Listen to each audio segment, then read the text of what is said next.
Talmud, versão brasileira gramofone.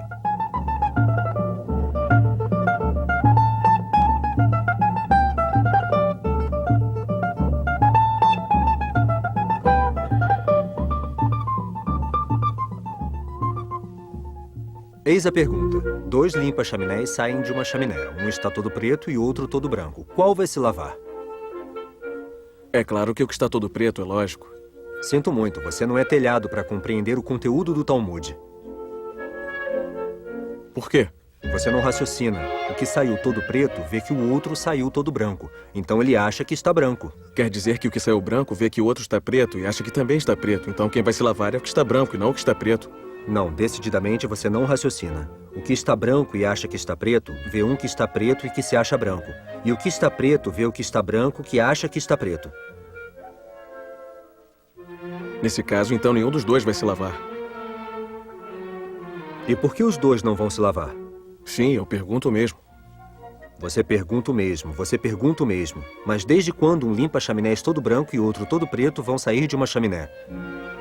Sim, é uma boa pergunta, Não. O Talmud não é um livro de adivinhações. É bem pior do que isso. Ou melhor, é uma questão de ponto de vista.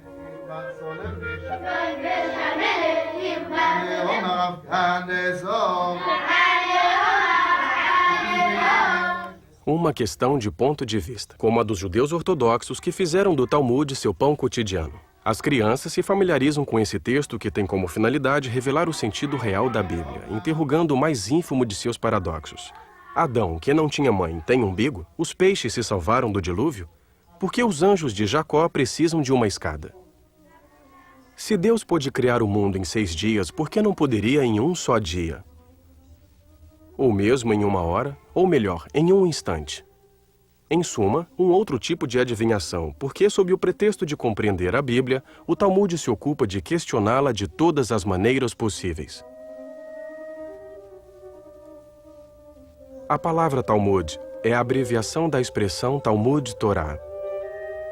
Estudo da Torá, simplesmente. A Torá é a apelação hebraica do Pentateuco, os 5 primeiros livros da Bíblia. Os volumes que compõem o Talmud guardam séculos de discussões entre rabinos sobre a interpretação das contradições do texto bíblico. Para eles, a Bíblia é só uma imensa metáfora, da qual seria conveniente tirar um manual de uso da vida diária. Eles até precisaram de uma metodologia formidável para conseguir decifrar no mito do fruto proibido as leis de alimentação. Na Torre de Babel, os fundamentos da linguística.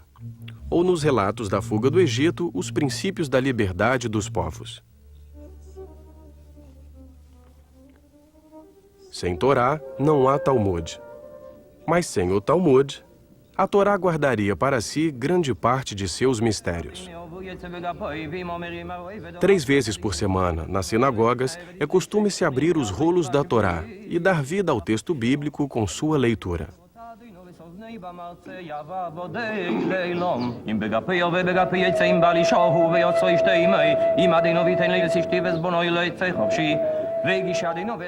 Mas dar vida ao texto é também descobrir as possíveis interpretações. Essa é a parte do Talmud. Durante séculos, as interpretações dos sábios foram se acumulando. E mais que um livro, o Talmud é uma reunião de vários livros que foram se sucedendo através do tempo. Um livro, dentro do livro, dentro do livro, quase indefinidamente. Um livro que não tem só um autor. Um livro onde os sábios de todos os tempos são os autores. Nenhum campo do saber será deixado de lado, porque a Torá contém todos eles, mesmo que isso não seja aparente à primeira vista.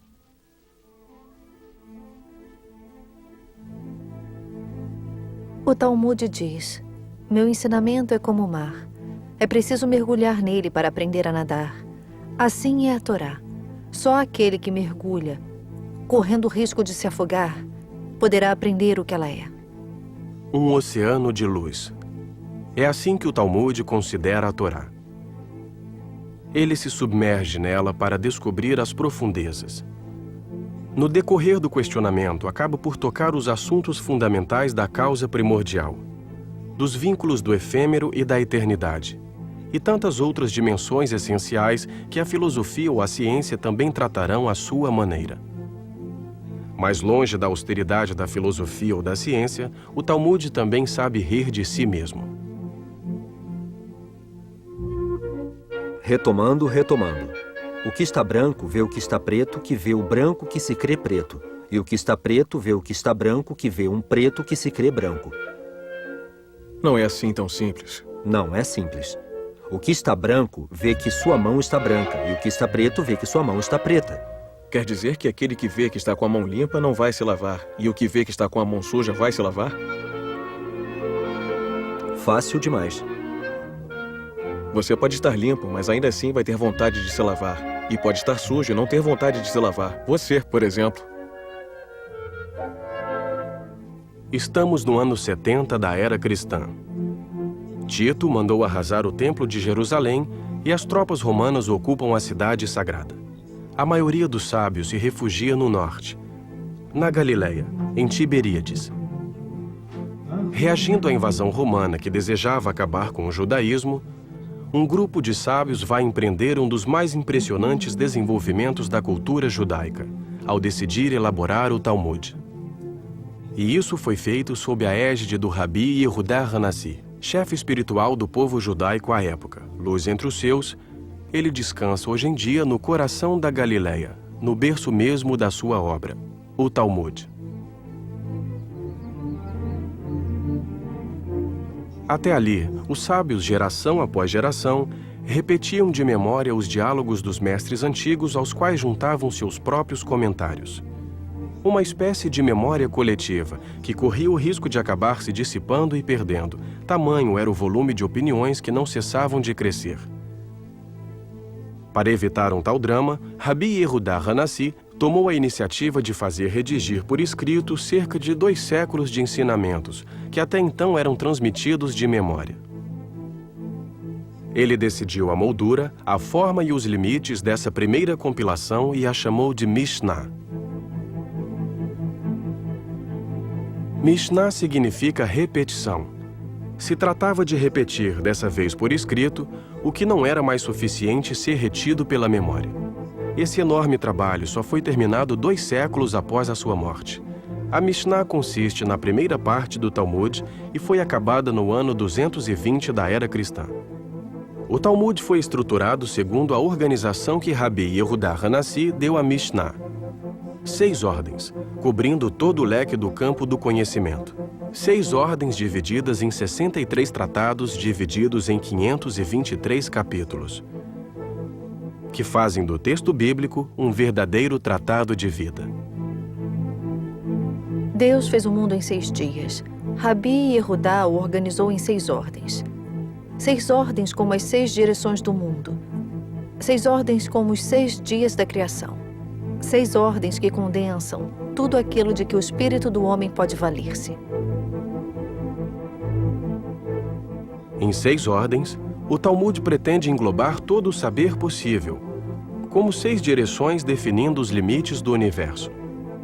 6 ordens manuscritas que se tornam a referência das leis e dos costumes do mundo judaico.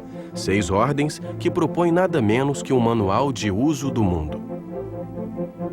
Zeraim, a ordem das sementes, onde são debatidas as leis da germinação e, portanto, os princípios da vitalidade sob todas as formas. Moed, a ordem das festas, onde são debatidas as leis do tempo, do calendário e das cerimônias festivas. Nashim, a ordem das mulheres, onde se evocam as leis do direito matrimonial e do direito civil em geral. Nezikim, a ordem de danos. Aqui são debatidas as legislações penais, civis e criminais e as leis da idolatria. Kodashim, a ordem das santidades. Aborda as leis do Templo de Jerusalém, suas medidas, arquitetura, organização e serviço. Teorot, a Ordem das Purezas, onde são debatidas todas as leis da pureza ritual. Mas a elaboração do Talmud não se interrompe. Os sábios continuam perpetuamente a questionar o texto. A Mishnah vai aumentando progressivamente com novos questionamentos que se acumulam no decorrer dos séculos, aos que se dá o nome de Gemará. Gemará significa complemento. No decorrer do tempo, esse complemento terá um lugar bastante preponderante, a ponto de representar mais de 90% da totalidade do Talmud. Assim, do século III ao VII, o Talmud, seguindo as 6 ordens iniciadas por Rabi Yehudá Hanassi, vai ter sua forma completa. A Mishnah, em hebraico, seguida pela Gemará, em aramaico, a língua falada por todos os talmudistas da época. Devido à invasão romana, vários sábios judeus se estabeleceram em território babilônico, o que explica o fato de o Talmud ter se desenvolvido paralelamente em 2 lugares, em Israel e na Babilônia, o que fará surgir 2 Talmudes. O desenvolvido na terra de Israel será chamado de Talmud Yerushalmi, Talmud de Jerusalém. O desenvolvido na Babilônia, de Talmud Babli. A diferença essencial está no método. O de Jerusalém privilegia as conclusões dos sábios. O da Babilônia privilegia o questionamento. E é precisamente o questionamento que escolheram as escolas talmúdicas futuras, que estudam ainda hoje o Talmud da Babilônia. Portanto, depois de milênios, onde quer que se encontrem, os meninos judeus crescem com essa arte do questionamento. O Talmud é, por excelência, o livro das perguntas. Quem tem alguma pergunta? Inquiriu um dia o rabino. Eu tenho muitas respostas. Ele se referia ao seu Talmud. Mas o Talmud não se contenta de responder às perguntas. Ele forja o espírito para a dialética, que às vezes pode dar reviravoltas inesperadas. Mas o que está branco talvez tenha outra chaminé para limpar, principalmente se não for no final do dia. Então, por que ele iria se lavar? Isso não impede, podemos ter vontade de nos lavar, mesmo se não vemos que estamos sujos de fato, se nos sentimos sujos. Sim, podemos nos sentir sempre sujos. Não, você está falando de um limpa-chaminés neurótico, obcecado por limpeza. Enfim, segundo o Talmud da Babilônia, já que o de Jerusalém não se preocupa com tantos rodeios, você sabe bem. Mas então talvez o que está branco venha de Jerusalém e o que está preto venha da Babilônia, não é? O que você acha?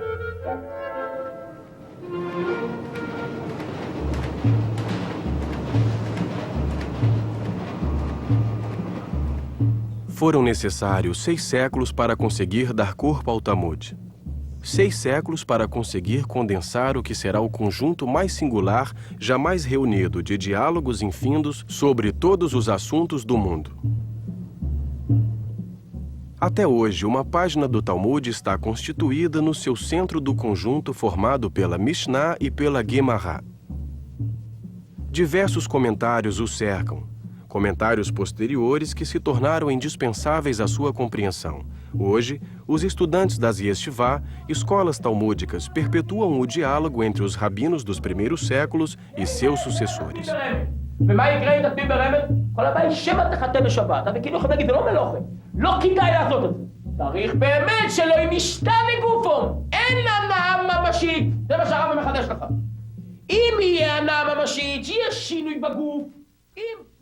No seio da Yeshivá, a arte da controvérsia está a serviço do estudo da lei prática cotidiana. Mas, antes de tudo, o Talmud desenvolve o espírito analítico, aguça o sentido crítico, empurra as fronteiras do absurdo o mais longe possível, sempre dentro da perspectiva de otimizar o pensamento e suas contradições.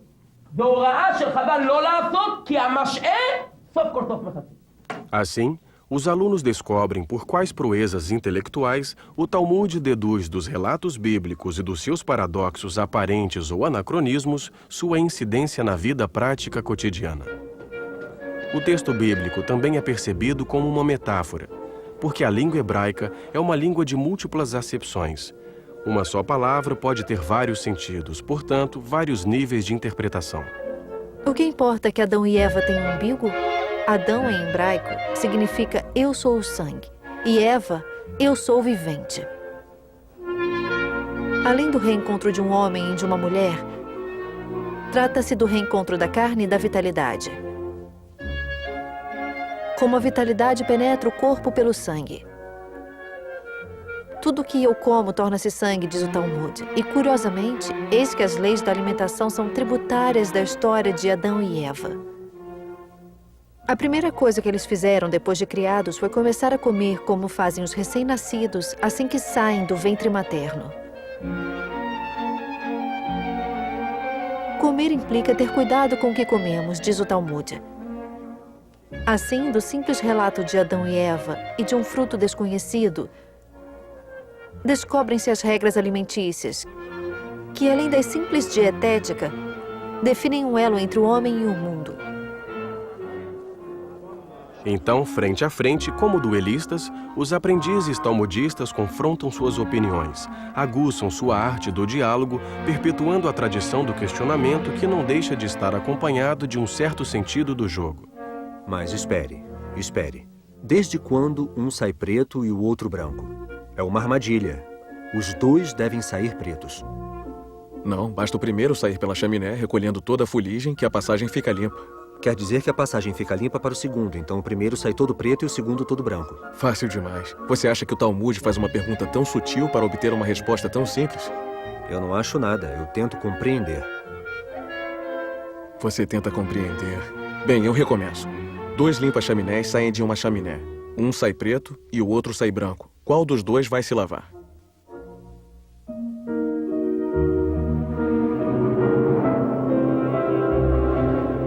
Mas a verdadeira grandeza desse livro é que ele também é a história de um povo. O Talmud relata os judeus, e os judeus, o Talmud.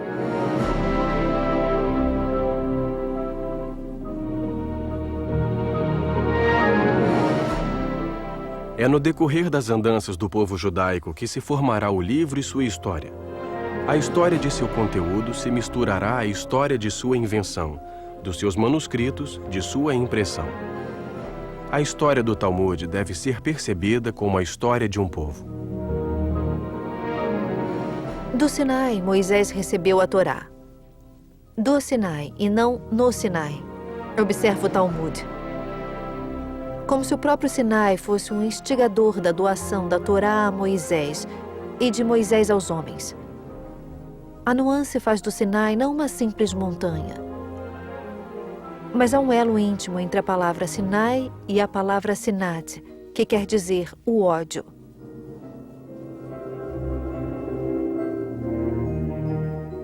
Do ódio, Moisés recebeu a Torá, diz o Talmud. Mas o que isso quer dizer?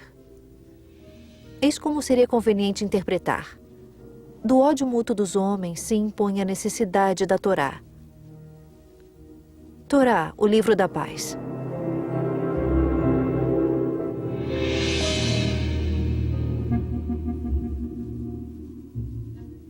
Cadência perpétua que cabeceia, ondula e embala.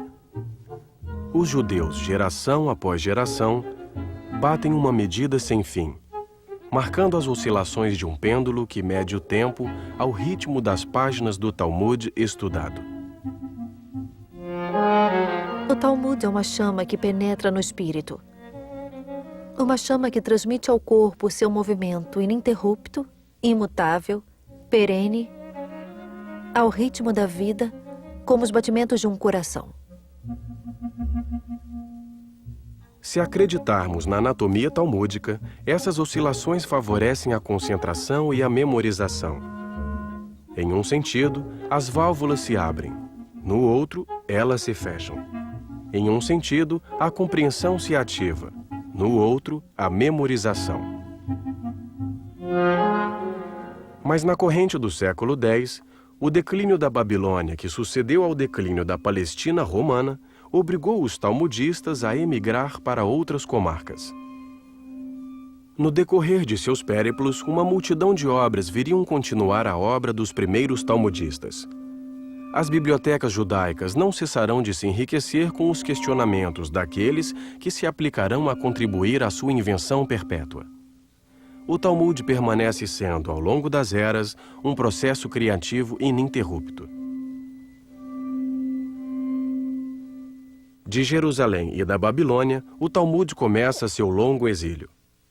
Constantinopla, Salônica, Corfu, Messina, Siracusa e a costa africana.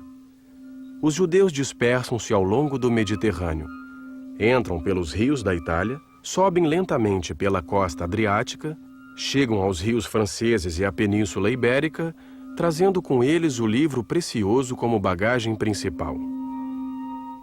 Rapidamente, o Talmud torna-se o portador da memória judaica dentro de toda a diáspora, e seu estudo revela-se o único lar verdadeiro de um povo sem refúgio, sem um porto real.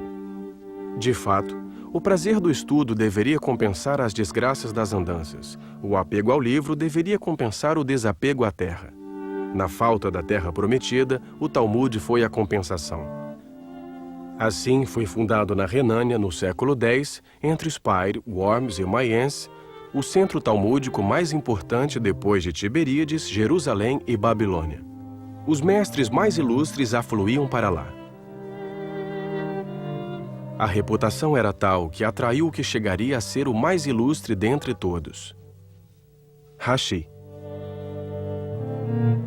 Nascido em 1040 em Troyes, na França, Rabbi Shlomo ben Yitzhak Safati, conhecido como Rashi, chegou a Worms como um jovem estudante e lá permaneceu vários anos. Rashi viria a ser o mais popular, mas também o mais fenomenal rabino de seu tempo. Fenomenal por seu saber, por sua contribuição à cultura talmúdica. Foi aqui, na Yeshiva de Worms, que ele continuou sua formação até se tornar um eminente mestre. Como testemunho, esta cadeira atribuída como sua, incrustada na pedra, como seu ensinamento, o seria no edifício do Talmud, tal como conhecemos hoje em dia. Iria haver o Talmud antes de Rashi e o Talmud após o Rashi, de modo que ainda hoje não é possível dissociar os comentários de Rashi do texto original do Talmud. Um livro dentro do livro. Em torno do texto da Mishnah e da Guimará, que ocupa o centro de cada página do Talmud, está impresso o comentário de Rashi, que se tornou indispensável ao estudo, pois clarifica um corpus que se tornou um pouco caótico devido aos inúmeros reajustes. Rashi, menino prodígio, reconhecido pelos sábios judeus e não-judeus de seu tempo pela sua imensa erudição, contribuiu ao reconhecimento do espírito de universalidade do Talmud. É em Troyes, na Champagne, que depois de velho ele empreende sua obra. Funda uma escola que fez época. Seus discípulos iriam desenvolver o questionamento talmúdico a um ponto que ainda hoje não se pode estudar sem fazer referência a ele. Com Rashi, o Talmud já atemporal tornou-se universal. Mas imaginemos que seja noite como diz Rashi. Então o que está branco pode ver que está branco, mas o que está preto terá dificuldade. Se o preto não se vê, poderá concluir justamente que está preto. Sim, mas o branco também. O que isso quer dizer? Que não é preciso ser dia para ir se lavar. É justamente o que o Rashi diz. Você acha? Francamente, não.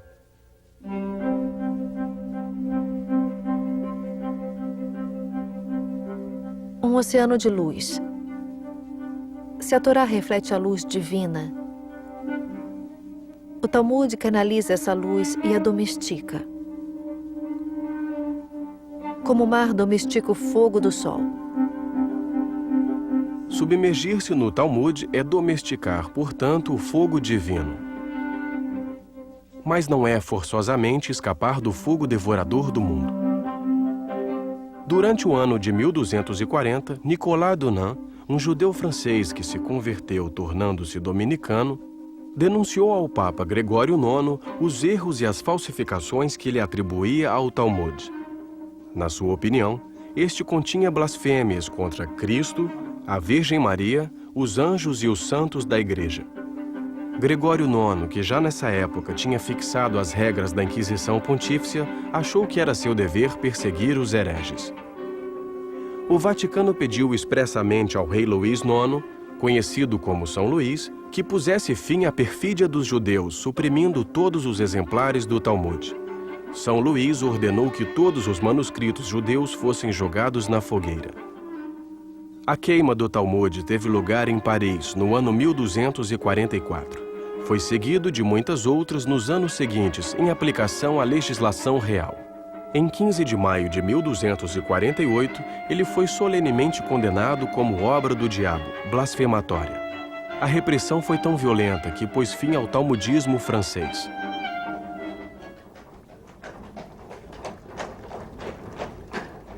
E o Talmud volta a ser errante. Dessa vez, chega à Espanha. Desde o século IX, data do declínio da Babilônia, a Espanha é muçulmana. Portanto, todas essas grandes cidades abrigavam talmudistas eminentes. Córdoba, Toledo, Sevilha, Barcelona, Granada. Os judeus viviam em perfeita tranquilidade e o estudo do Talmud prosperava. Como testemunha a Catedral de Córdoba, construída no coração da antiga mesquita. A Andaluzia daquela época permanece ainda como símbolo da concórdia entre as comunidades. Naquele tempo, muçulmanos, cristãos e judeus conviviam harmoniosamente. À sombra da mesquita, à sombra da igreja, nas ruelas da juderia. No seio da comunidade talmúdica vai brotar uma nova luz.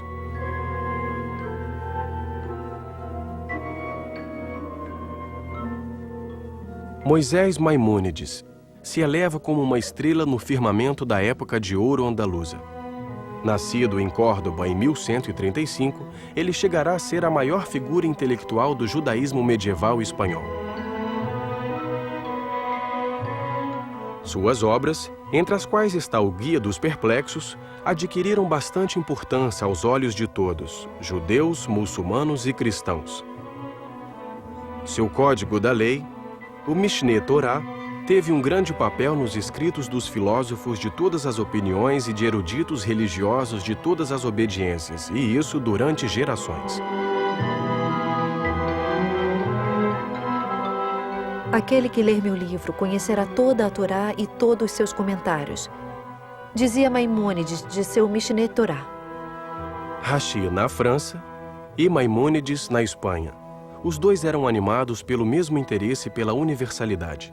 Os dois desejavam que o Talmud saísse da sinagoga para que fosse disponível a um maior número de pessoas.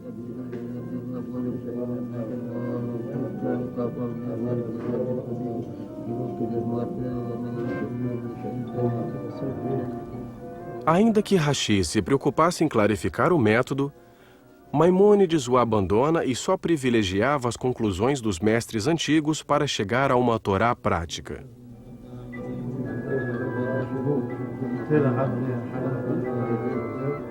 Meu propósito é ser tão conciso quanto completo, diz Maimônides, para que o leitor possa ter uma orientação direta sobre tudo aquilo que foi constituído e confirmado pelo Talmud, sem ter que passar por todas as discussões dos sábios que poderiam atrapalhar o raciocínio. Tudo isso para que não precise outro livro além do meu. Astrônomo, matemático, botânico, médico de Saladino, Maimônides passou a vida aconselhando tanto os grandes de seu tempo como os mais humildes. Com sua genialidade, ele revelou aos olhos do mundo até que ponto a ciência talmúdica poderia ser universal.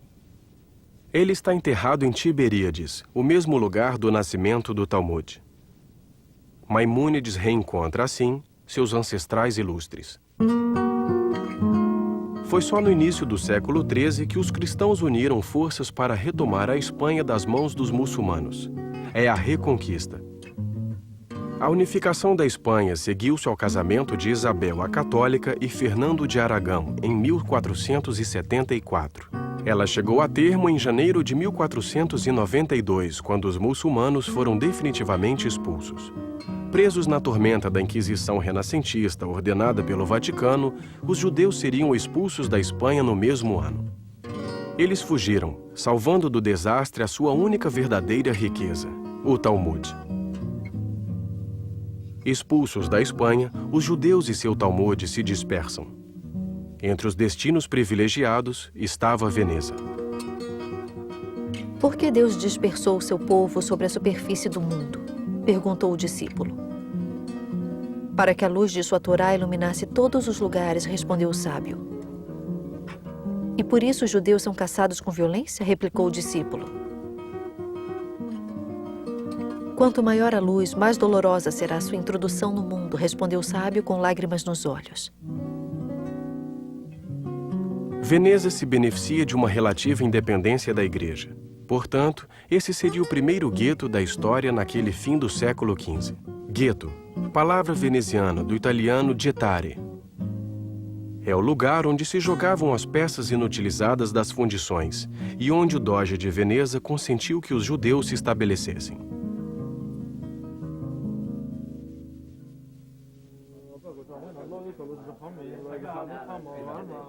Veneza tornou-se um verdadeiro canteiro de talmudistas.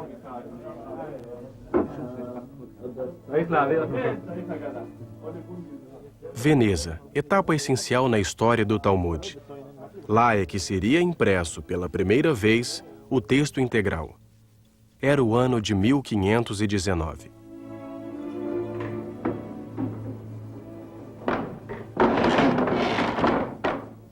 O Vaticano, que tinha proscrito o Talmud em toda a Itália sob pena dos rigores da Inquisição, não pôde impedir que o Doge autorizasse a impressão dos livros judeus em seu território.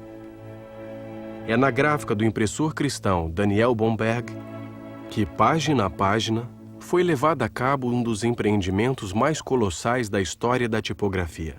Cerca de 10.000 páginas, examinadas à lupa por equipes de talmudistas eminentes, conscientes de estar realizando uma obra única, tão importante quanto inesperada. De 1519 a 1523, foram necessários 5 anos de trabalho para que o Talmud passasse de manuscrito a livro. Bomberg não se importou com as despesas, preocupado com que sua edição do Talmud atingisse a perfeição. Sua obra deveria fazer época, já que ela seria a única referência durante quase 4 séculos. Todas as edições que se seguiram, entre as mais famosas, Bâle, Pizarro, Amsterdã, Munique, Frankfurt, Cracóvia, até a definitiva de Vilna, no século XIX, foram inspiradas na de Bomberg. De fato, o trabalho de ourives que deu prova a Bomberg decidiu para a posteridade a fisionomia das páginas do Talmud. Ele deu esse aspecto ao mesmo tempo sóbrio, simples, minimalista, sem o menor floreio, indo ao coração do texto, seguindo uma geometria bastante particular. A edição de Bomberg fixou a paginação. O texto da Mishnah e do Guemará ocupa o centro de cada fólio em formatação quadrada, em volta da qual se repartem os comentários de Rashi e de seus alunos em caracteres semicursivos. Com Bomberg, o Talmud tornou-se, no século XVI, uma obra de arte. No entanto, a instituição da censura pelo Vaticano obrigou Bomberg a pôr fim à sua atividade e abandonar Veneza em 1546. A igreja, que não podia criticar a Bíblia sem criticar a si mesma, se enraiveceu contra o Talmud. Aos seus olhos, os judeus não são mais o povo da Bíblia, mas o povo do Talmud, cultivando um espírito anticristão, um espírito diabólico. Todos os argumentos que a igreja alçará contra o Talmud e seu conteúdo se comprovarão evidentemente sem fundamento.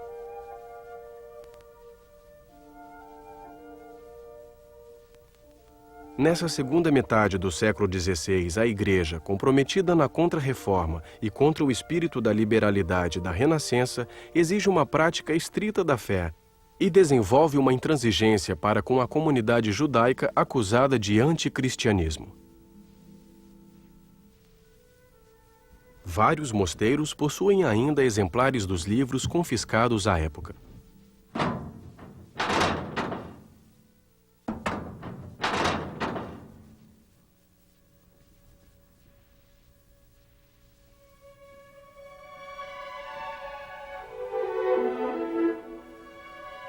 Os livros judaicos continuaram sendo sempre diabólicos para a Igreja, e incapaz de lê-los, de decifrar seus arcanos, o Vaticano não se contentou só em confiscá-los e censurá-los.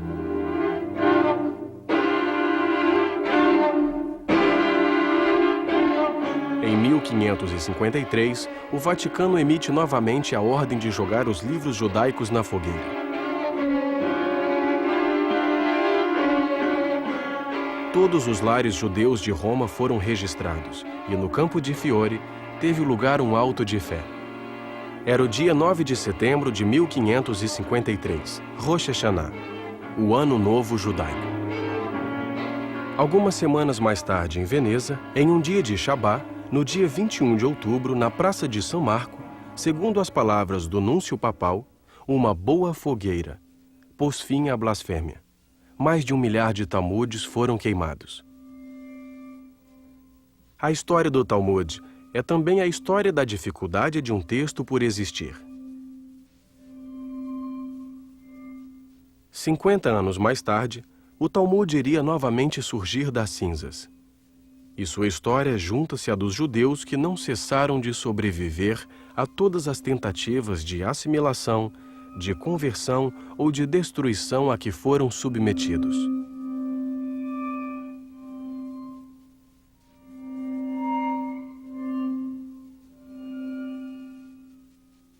Sim, o que está preto vê o que está branco que se crê preto, mas esse preto crê que está branco, sem duvidar que o branco se crê preto. Mas será que um branco que se crê preto é mais branco que um branco que se crê branco? Sim, é como se perguntássemos se uma vela ilumina mais uma caverna escura quando é noite lá fora do que quando é dia. Diríamos que justamente quando é noite... Como você quer que 2 limpa-chaminés limpem durante a noite? Por quê? Será que eles não têm o direito de trabalhar à noite? Não são homens livres? O que a liberdade tem com isso? São trabalhadores que fazem honestamente o seu ofício e, para o fazer bem, devem trabalhar de dia. Bom, digamos que eles começaram de dia, se atrasaram e já era noite quando saíram da chaminé. Então é inverno, já que acontece mais cedo? Exatamente. Nesse caso, as coisas se complicam. Como vai ser ver quem está sujo e quem está limpo no inverno? A isso se chama pilpul, a mania de discutir quase até chegar ao absurdo. E essa arte do pilpul nasceu na Polônia, sob a influência de Jacob Polak, instalado na Cracóvia por volta de 1500. No seu ensinamento, Jacob Polak se dedica a aplicar todos os recursos da mais fina e sutil dialética, para argumentar sobre tudo e por causa de tudo. O pilpul do hebraico pilpel, a pimenta. Mas, francamente, quem limpa chaminés no inverno? Isso se faz antes do inverno. Não, a neve pode cair no verão. Os dois estão pretos, mas um está coberto de neve, está todo branco. Mas às vezes a neve está suja e preta. Então a neve preta pode esconder o que está branco. E a neve branca pode esconder o que está preto. Exatamente. Então qual dos dois vai se lavar? Mas o pilpul teve detratores. Em Vilna, a Jerusalém do Norte, vivia um sábio talmudista, Eliyahu Kramer.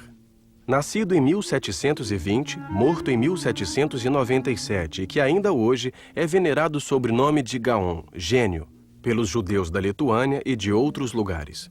Ele não dormia mais do que 4 horas por noite. Para se dedicar sem descanso ao estudo, prendia seus pés ao teto e colocava os pés em uma bacia com água gelada para não dormir. Com um caráter elevado, uma inteligência impressionante e uma ciência profunda, o Gaon de Vilna ocupava um posto à parte entre os rabinos. Ele se empenhava sem descanso em compreender o texto e em submetê-lo a uma crítica séria, sem procurar forçar a arte da dialética, que, na sua opinião, aludia mais à disputa que à verdadeira reflexão.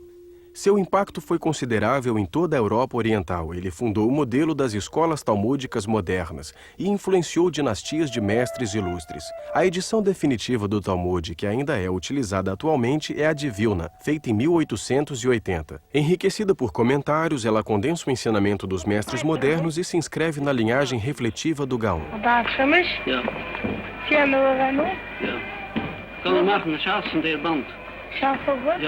För 50 kronor band.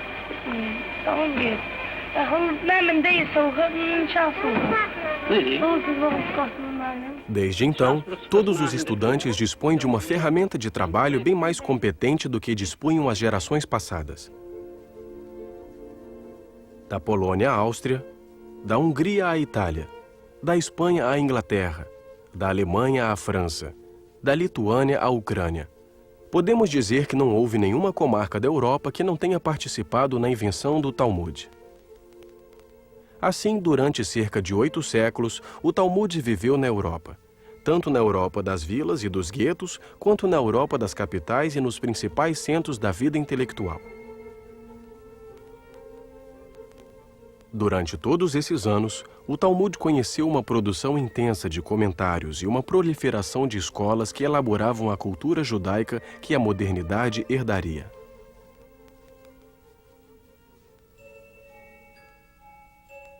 A modernidade é a América. Forçosamente. O Talmud deixa a velha Europa por uma terra aparentemente cheia de promessas. Logo depois da Primeira Guerra Mundial e durante os anos 1920 e 1930, várias famílias desembarcaram no Novo Mundo. O Talmud aporta em terra estrangeira. E como deve ser, uma das primeiras coisas que os judeus fizeram quando se instalaram foi imprimir seus livros. Uma maneira de marcar território, mesmo que provisório. A tentação da assimilação sendo bem mais viva que na Europa, o Talmud corria o risco de ver-se rapidamente desamparado. E para prevenir os perigos dessa nova situação, as primeiras escolas iriam surgir rapidamente à maneira das do velho continente. O Talmud cria raiz no seio de uma modernidade ainda desconcertante no amanhecer do século XX. O Talmud deveria se adaptar à modernidade ou a modernidade é que deveria se adaptar ao Talmud? Para responder a essa questão, basta mergulhar no diálogo dos sábios e pensar o quanto suas palavras sempre anteciparam os acontecimentos da história.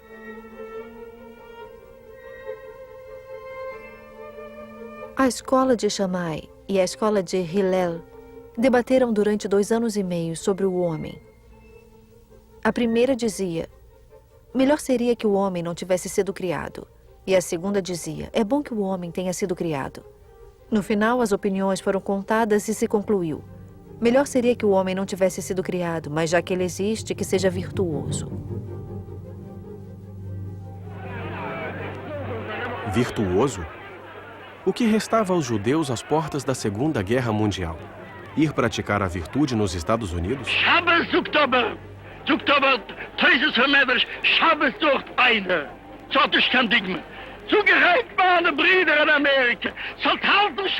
Mas alguns duvidam que a América seja um centro de virtude. Condenados a uma forma de clandestinidade, fechados em seus guetos onde viviam isolados, tendo o Talmud como único refúgio, o tipo de judeus na Europa Central no século XX pode dar argumento à opinião segundo a qual melhor seria que o homem não tivesse sido criado.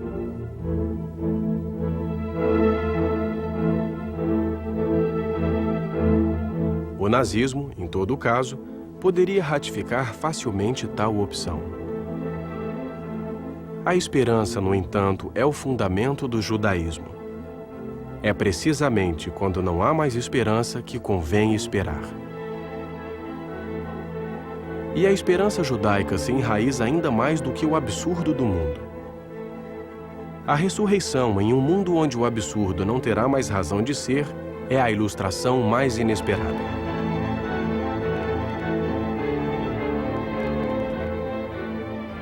O Talmud conta a história de um imperador romano que enviou os judeus à morte. Ele interpelou um dos sábios antes de enviá-lo ao seu verdugo e disse: eu não compreendo como vocês, judeus, podem crer na ressurreição dos mortos. A filha mais jovem do sábio respondeu em seu lugar. Ela disse ao romano: você não existia e agora você existe. Isso não lhe admira, mas eu fico maravilhada a cada momento. Hoje você existe e se admira que algum dia possa existir novamente? Bom, isso não me surpreende. Talmud evoca a ressurreição dos mortos de forma figurada, mas ele mesmo é uma ilustração concreta. De fato, quantas vezes ele próprio não retornou das chamas? Novamente, apesar da amplitude do desastre, o povo sobreviveu. O livro também. O Talmud não diz: Aprendemos mais dos mortos que dos vivos, pois os vivos transmitem os ensinamentos dos mortos e, desse modo, os trazem novamente à vida? Os cemitérios não se chamam Bet Haim, Casa dos Vivos? Os cemitérios parecem bibliotecas a céu aberto. O Talmud deixou as páginas de sua história nos mais famosos. Em outro tempo, ele fez germinar a semente da sabedoria. Mas ela não desapareceu, ainda está lá, pronta a nascer novamente.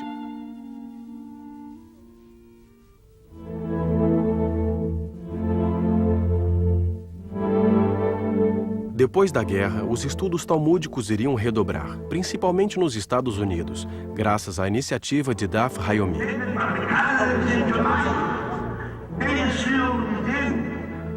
Ao ritmo de uma página diária, é necessário um pouco mais de 7 anos para ler as 2.711 páginas da edição moderna do Talmud. Um exercício ao qual se entregam pelo mundo todos os talmudistas dignos desse nome, associados ao programa Daf Yomi, também chamado de uma página por dia.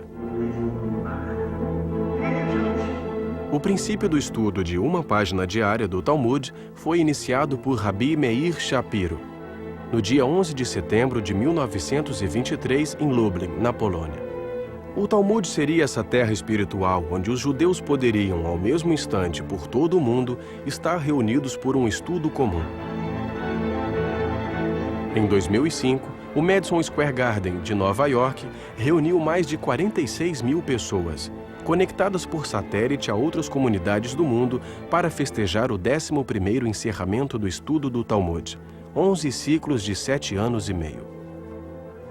Um novo gênero de talmudistas está prestes a aparecer, retomando o caminho de seus pais. Como no alto dos arranha-céus de Manhattan, onde homens de negócios, advogados, banqueiros, decidem entregar-se ao estudo diário do Talmud antes de voltar ao trabalho. Uma maneira de regenerar-se. Já que a reflexão talmúdica tem meios de responder aos problemas levantados pela modernidade. Não se diz que Deus fez o mundo em 6 dias e que descansou no 7º dia? Hoje, a humanidade inteira trabalha durante 6 dias e descansa no 7º. Isso não é um sinal da modernidade da Torá, indaga o Talmud?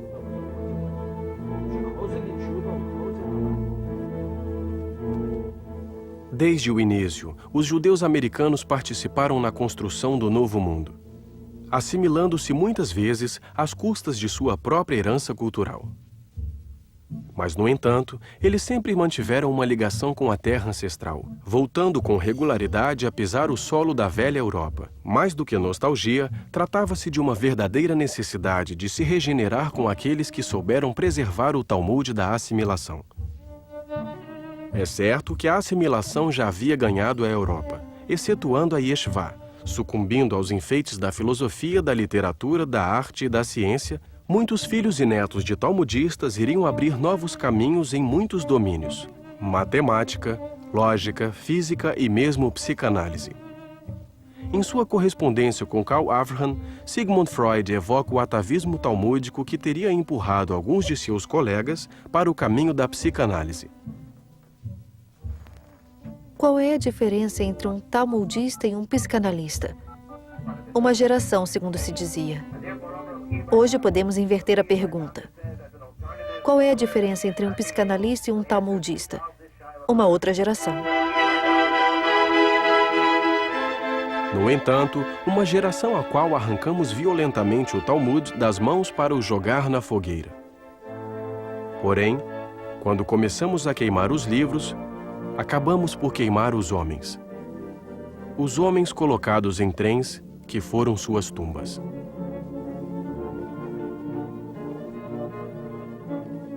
Hoje em dia, outros trens tomaram a vez.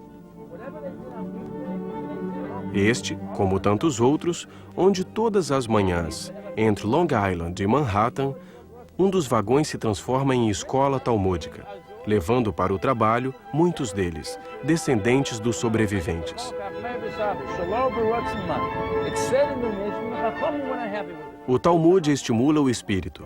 Nele encontramos os fundamentos do direito, do comércio, da psicanálise e de tantos outros campos de atividade intelectual que, aparentemente, todo mundo pode tirar proveito. The possibility of Tahora. In other words, if a woman had a cesarean section and she didn't bleed, she would be Tahora. If she was walking around, then we wouldn't consider, right? We wouldn't consider that problem, which... De onde sabemos que a mulher é a inspiração do homem? Disse que Deus falou a Abraão: escute a voz da tua mulher Sara. Disse os sábios deduziram que, se a mulher estuda, ela pode ir bem mais longe do que o homem. Será que é por isso que ele a dispensou dos estudos? This woman is about to give birth, right? A modernidade, pelo menos, ganhou em estudantes. As mulheres até aqui mantidas a uma certa discrição, por não dizer a uma quase distância do Talmud, hoje em dia se aplicam cada dia mais. Suas antepassadas se contentaram com o ouvir. Todos os judeus têm algum talmudista como antepassado. Freud evoca o Talmud de seus pais. Marx era descendente de uma linhagem de mais de 14 gerações de talmudistas. Einstein parodia o Talmud sem saber, ao descobrir as leis da relatividade. Kafka se arrependia de não ter estudado. Inúmeros fundadores do pensamento moderno, de uma forma ou de outra, estão em dívida com o Talmud.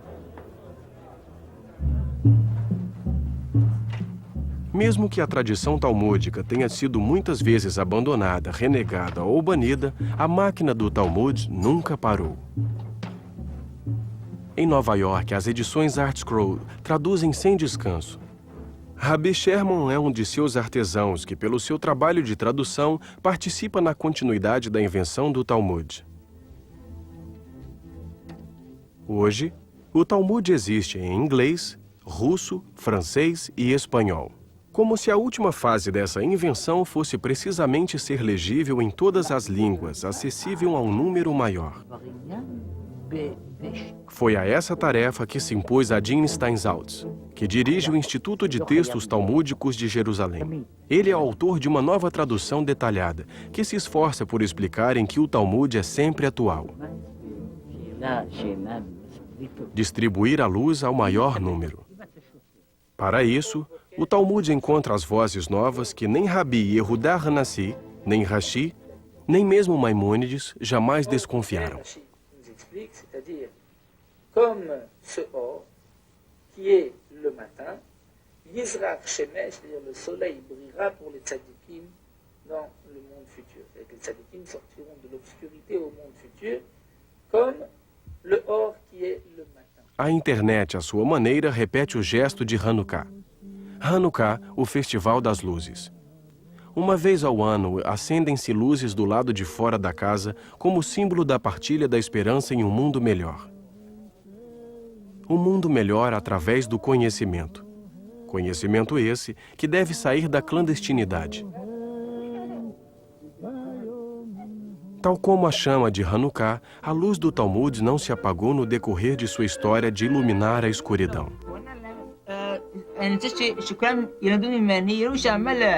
משלם גם שתנו ממש, מס, וגם הם ישלמו את המיסים, גם ישלמו אותו דבר. בדרבנן נעמי, כיוון דמצווה הוא משום זכר למקדש.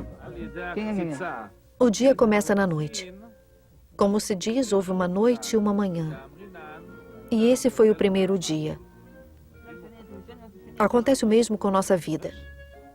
Começa na escuridão do ventre da mãe para acabar na luz do mundo. Mas alguns dizem, a noite é esse mundo no qual vivemos. Amanhã será um mundo futuro.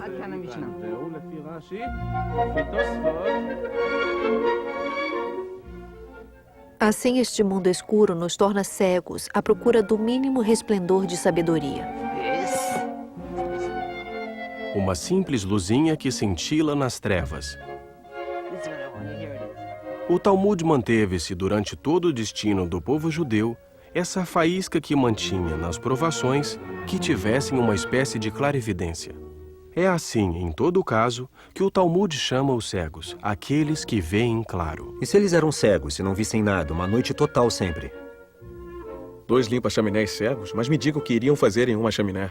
Se a pergunta fosse 2 cegos, um preto e um branco, qual dos 2 vai se lavar? Mas nesse caso, o Talmud falaria de cegos e não de limpa-chaminés. Sim, mas é fácil demais responder que o que está sujo é o que vai se lavar, que a intenção é de nos fazer entender que eles são cegos.